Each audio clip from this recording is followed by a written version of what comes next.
Hey there, brilliant girl. My name is Clarissa, and today I'm going to share with you 5 things that are killing your productivity as a student so that you can eliminate them all and get more done this semester. And make sure that you stay tuned until the end because I'm going to be gifting you the ultimate anti-procrastination guide where I'm going to show you how to create all the motivation you'll ever need to get things done and finally stop procrastinating.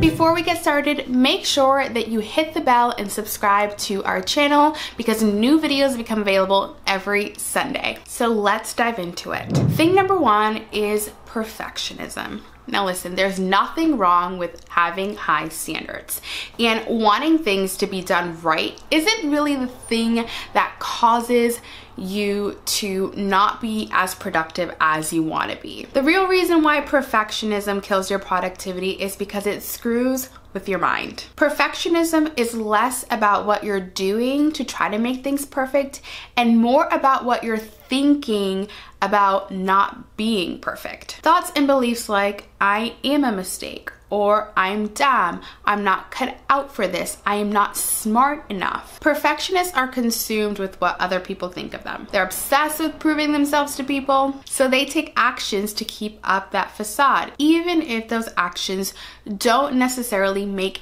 any sense when it comes to what they're trying to achieve. I've seen this show up in students before by them not handing in a paper because they were afraid that they were going to fail it, or waiting until the last minute to study. Now, while this doesn't make sense to you and I because we know what the result is going to be when you do that, but to a perfectionist who's trying to keep up the image that they're smart, it makes absolutely perfect sense because then they can blame the fact that they waited until the last minute or that they handed in the paper late, and that's why they got points knocked off. I did a whole video around how to overcome perfectionism, the psychology behind perfectionism. So if you're interested in learning the science behind it, learning why you do it, if you can identify with anything that I just talked about, just go ahead and watch the video above. Number 2 is taking advice from too many people. If you're feeling overwhelmed and confused, this is the reason. You're watching way too many study YouTubers. So it's no wonder that you don't know how to prep for your Chem 102 exam. You're listening to way too many people online and you're not taking action on anything, so you can't really make a decision on what's gonna work. The problem with taking other people's opinions and suggestions and advice is that they're doing what's best for them and their lifestyle and the things that they're trying to achieve. They're not thinking about what's going on in your life and what it is that you want to achieve. So my suggestion to you is that if you're feeling super overwhelmed with everything that you think that you should be doing as a student, stop. Stop watching the YouTube videos, yes, even mine, and get to freaking work. Take one thing and apply it, get some feedback, see how it works out, and go from there. You are the only person that can do college the best way for your life. Nobody's gonna know how to do your life better than you. So take 1 or 2 things, 1 or 2 suggestions, put them to work, but at the end of the day, you need to make the decision about what is best for your life, your grades, and your academic experience. Number 3 is poor energetic management. The basis of what makes us up as humans is energy. When you don't know how to manage your own energy, which by the way includes emotions because that's how we experience energy inside of our human bodies, it can become a huge problem because when you are trying to live for someone else, when you're trying to meet all the expectations of your parents, your peers, the media, with how they want us to be, the things that they want us to do, how they want us to show up and act in our life, you can easily become burnt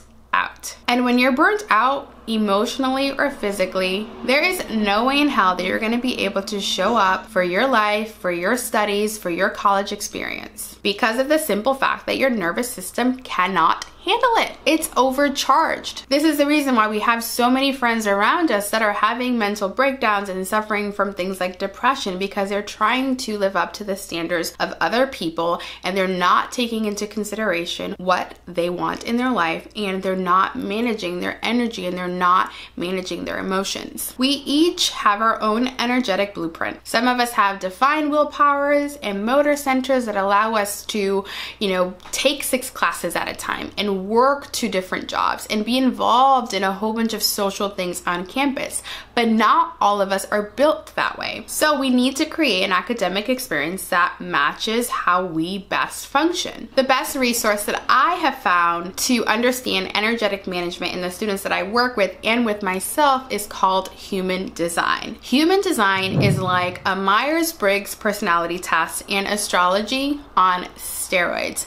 It is amazing if you want to get to know yourself a little bit better and to manage your own energy better. Human Design provides you with insight into your own unique energetic makeup, which can help you fully understand who you are, your purpose in this life, and how you're meant to show up in the world. It helps you understand yourself and how you've been conditioned in the world by the media, your parents, your friends, and everyone else's expectations. And it gives you a starting point to start deconditioning yourself and getting to know who you really are, who you want to be, and how you want to show up in the world. Number 4, you're lacking self-awareness. Self-awareness is your ability to notice your inner world, your inner thoughts, and your feelings, and being able to understand how they influence how you perceive the world around you and how you act in it. Most of how we react to things like studying or reading a paper or preparing for an exam, even taking a test, are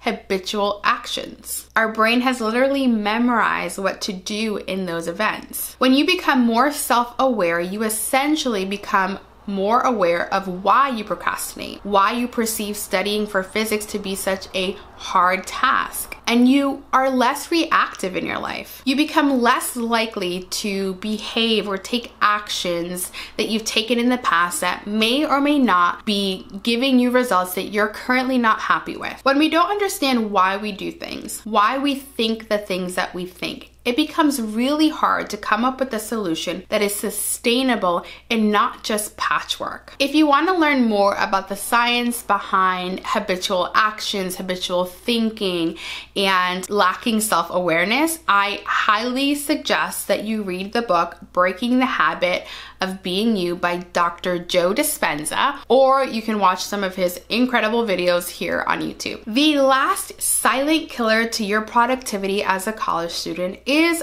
over freaking planning and your inability to adapt to change. Clearly, I love planning. However, a plan is just a guide, something that allows you to make decisions about the actions that you want to take that you believe are going to lead you to whatever goal it is that you're trying to achieve. Which means that in order for things to work, you actually have to take the actions that you planned on taking. You can't go to town creating the perfect plan on paper, but love, your life doesn't live on paper. You live in the real world where things are not perfect. Rarely do things ever go as planned. So you need to learn how to create a guide for yourself. Steps that, if you take them, will most likely help you to achieve your goal, but you need to stop over planning. You need to allow room for flexibility.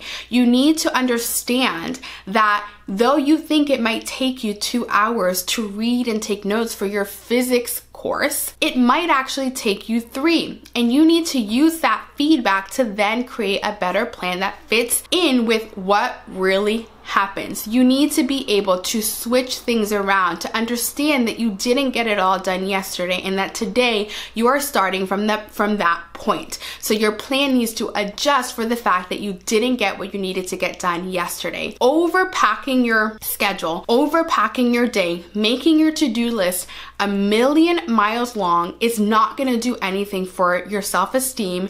It's not going to do anything for your productivity. All it's going to do is cause you to be disappointed in yourself, and that disappointment is just going to lead to further procrastination. So please stop over planning. Planning is necessary so that you know where you're going, so that you have a guideline. But please be flexible and stop resisting needing to adopt your plan, because we don't live in a perfect world. Now, if you find yourself never being able to stick to your study plan, the ultimate anti-procrastination guide that I've created for the college girl who's brilliant and tired of failing will help walk you through the process to find out why it is that you keep procrastinating, and will give you the steps to build a better study routine with that in mind. You can download that guide by clicking on the link that I will leave in the description box. As always, thank you so much for watching, and I will see you in the next video. Bye!